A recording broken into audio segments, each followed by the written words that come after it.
शरद पवार गटाला राज्य निवडणूक आयोगाकडून मोठा दिलासा मिळालाय। लोकसभा निवडणुकीत ज्या पिपाणी चिन्हाच्या शरद पवार गटाला फटका बसला होता ते पिपाणी चिन्ह निवडणूक आयोगाने गोठवले। पाहूया।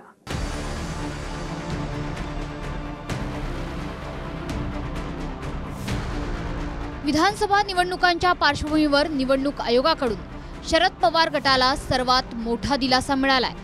विधानसभा निवडणुकीपूर्वी निवडणूक आयोगाने घेतलेला निर्णय शरद पवार गटासाठी फायद्याचा ठरणार आहे।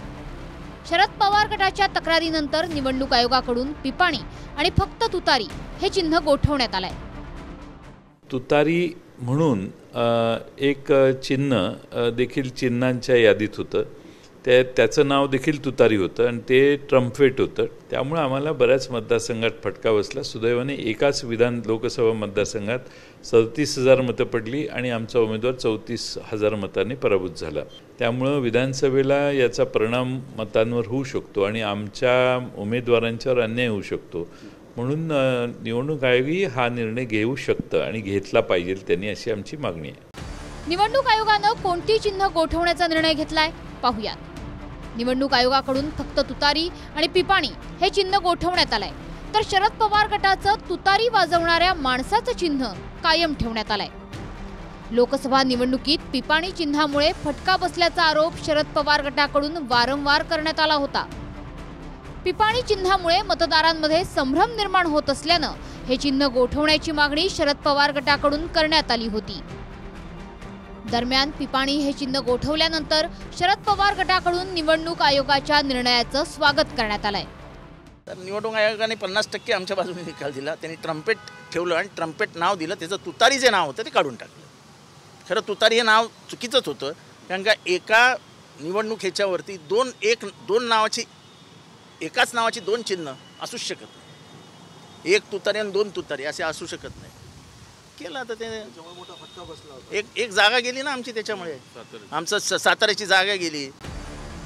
लोकसभा निवडणुकीत पिपाणी चिन्हामुळे अनेक मतदारसंघात शरद पवार गटाला फटका बसला होता। सातारा लोकसभेत शरद पवार गटाचे उमेदवार होते शशिकांत शिंदे। चिन्ह होतं तुतारी वाजवणारा माणूस। ते 32,771 मतांनी पराभूत झाले। इथं अपक्ष संजय गाडेंचे चिन्ह होतं पिपाणी। त्यांना मतं मिळाली 37,062। रावेर लोकसभेत श्रीराम पाटील उमेदवार होते। चिन्ह होतं तुतारी वाजवणारा माणूस। ते 2,72,000 पराभूत झाले। इथं अपक्ष होते एकनाथ साळुंके। त्यांचं चिन्ह होतं पिपाणी। त्यांनी मतं घेतली 43,982। नगर लोकसभेत शरद पवार गटाचे निलेश लंके यांचं चिन्ह होतं तुतारी वाजवणारा माणूस। ते 28,929 मतांनी जिंकले। मात्र इथं गोरक्ष आळेकर अपक्ष लढले। त्यांचं चिन्ह होतं पिपाणी। भिवंडी लोकसभेत बाळ्यामामा उमेदवार होते। चिन्ह होतं तुतारी वाजवणारा माणूस। 66,121 मतांनी ते विजयी झाले। इथं अपक्ष कांचन वखारे लढल्या। त्यांचं चिन्ह होतं पिपाणी आणि त्यांनी मतं घेतली 24,625। माढ्यात शरद पवार गटाचे धैर्यशील मोहिते उभे होते। त्यांचं चिन्ह होतं तुतारी वाजवणारा माणूस। 1,20,000 ते जिंकले। मात्र त्यांच्या विरोधात अपक्ष रामचंद्र घुटुकडे उभे राहिले। त्यांचं चिन्ह होतं पिपाणी आणि त्यांनी मतं घेतली 58,421। बीडमध्ये उमेदवार होते बजरंग सोनावणे। त्यांचं चिन्ह होतं तुतारी वाजवणारा माणूस।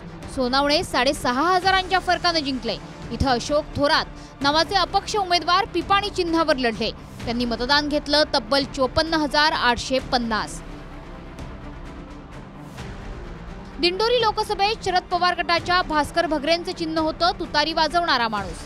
निवडणुकीत शरद पवार गटाच्या भास्कर भगरेंचा 1,13,199 मतांनी विजय झाला, तर भाजपच्या भारती पवारांचा पराभव झाला। मात्र या निवडणुकीत अपक्ष उमेदवार बाबू भगरेंना सुद्धा 1,03,632 मतं मिळाली। त्यांचं चिन्ह होतं पिपाणी। या सर्व मतदारसंघांमध्ये पिपाणी चिन्ह असलेल्या अपक्ष उमेदवारांना चांगली मतं मिळाली। दरम्यान साताऱ्यातील एका जागेवर पिपाणी चिन्हाचा फटका बसल्याचा आरोपही शरद पवार गटाकडून करण्यात आला होता। दरम्यान या संदर्भात शरद पवार गटाकडून निवडणूक आयोगात तक्रार दाखल करण्यात आली होती आणि त्यानंतर निवडणूक आयोगाने शरद पवार गटाला दिलासा देत पिपाणी हे चिन्ह गोठवण्याचा निर्णय घेतलाय। Bureau report, TV9 Marathi.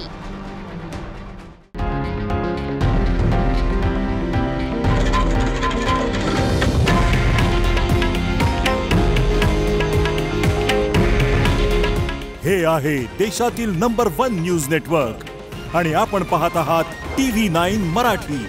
काळजी तुमची, हित महाराष्ट्राचं.